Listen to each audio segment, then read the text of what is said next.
গল্পের নাম তোমাতেই মুগ্ধ আমি। লেখিকা সামিয়া। পর্ব ১২। বন্ধুত্ব থেকে যে রায়হান কখন সে ছোট্ট মেহুর মায়ায় আটকে গেছে সেটা রায়হান বুঝতেই পারেনি। এভাবেই দিন কাটতেছিল ওদের।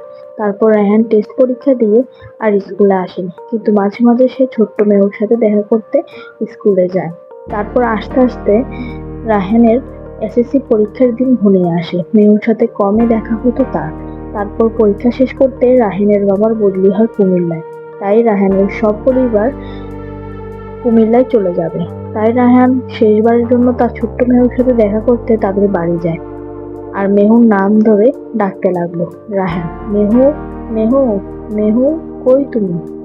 ঘর থেকে বেরিয়ে আসে মেহেদিনের মা। এসে বলল, কাকে খুঁজছো বাবা? রায়হান, আন্টি, মেহু কোথায়?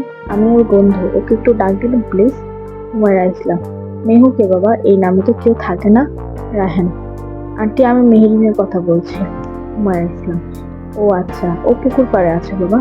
রায়হান, আচ্ছা আন্টি। তারপর রায়হান পুকুর পাড়ের দিকে ছুটলো। পুকুর পাড়ে এসে দেখে মেহরিন পা ঝুলিয়ে বসে আছে পুকুর পাড়ে।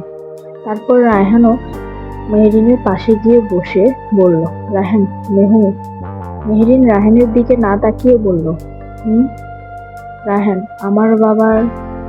রায়হানের কথা শেষ হওয়ার আগেই মেহরিন বলে উঠল, মেহেরি, জানি তোমার বাবার বদলি হয়েছে কুমিল্লায়, তাই তোমরা সবাই কুমিল্লায় চলে যাবে, তাই তো? এটাই আমার জানাতে আসছে। রায়হান বুঝতে পারলো মেহরিনের রাগ হয়েছে তার উপর।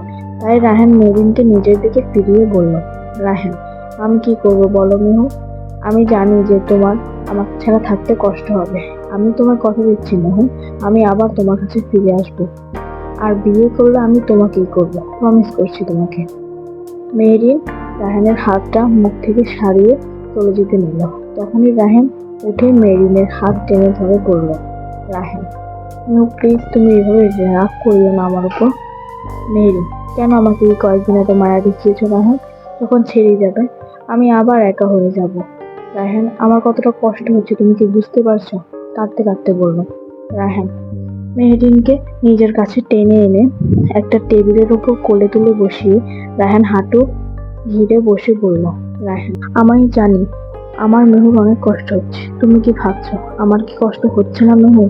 তোমার থেকে সবচেয়ে বেশি কষ্ট আমার হচ্ছে। আমি তোমার কথা দিচ্ছি, 10 বছর বা 15 বছর পর হলেও আমি তোমার কাছে ফিরে আসবো মেহু। মেহরিন কান্না থামিয়ে বলল, মেহরিন হাতে দিয়ে বলল, পিঙ্কি প্রমিস করো। মেহরিনের কথায় রায়হান হাত মিলিয়ে বলল, পিঙ্কি প্রমিস মেহু। মেহরিন, ওকে তাহলে। তারপর রায়হান বলল, রায়হান, তোমার জন্য আমি একটা উপহার এনেছি মেহু। মেহরিন, কি? তারপর রায়হান পকেট থেকে এক জোড়া নুপুর বের করে মেহুর পায়ে পরিয়ে দিতে দিতে বলল, রায়হান, এই নুপুরটা সবসময় তোমার সাথে রাখবো মেহু, কখনো হারিয়ে ফেলো না। হয়তো এই নুপুরের জন্য আমি তোমার খুঁজে বের করতে পারবো মেহু। মেহেরি, খুব সুন্দর তো নুপুরগুলো। রায়হান, এই নুপুরগুলো কখনো হারাবো না আমি, পিঙ্কি প্রমিস করলাম। রায়হান মুচকি হেসে বলল, ঠিক আছে, এখন আমায় যেতে হবে মেহু। মেহেরির মন খারাপ করে বলল, মেহেরি, আমাদের আবারও দেখা হবে তো রায়হান?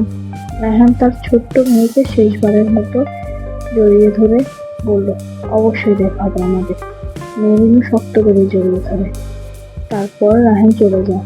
রায়হান চলে যেতে ছোট্ট মেহেরিনের অনেক ভেঙে পড়ে। বর্তমান। তারপর মেহেরিনরা সবাই খাওয়া দাওয়া শেষ করে বাড়ি যাওয়ার জন্য বের হলো। মেরিনও যেতে নিল। পেছন থেকে রায়হান মেরিনকে ডেকে বলল, পরবর্তী পর্ব খুব শীঘ্রই আসবে।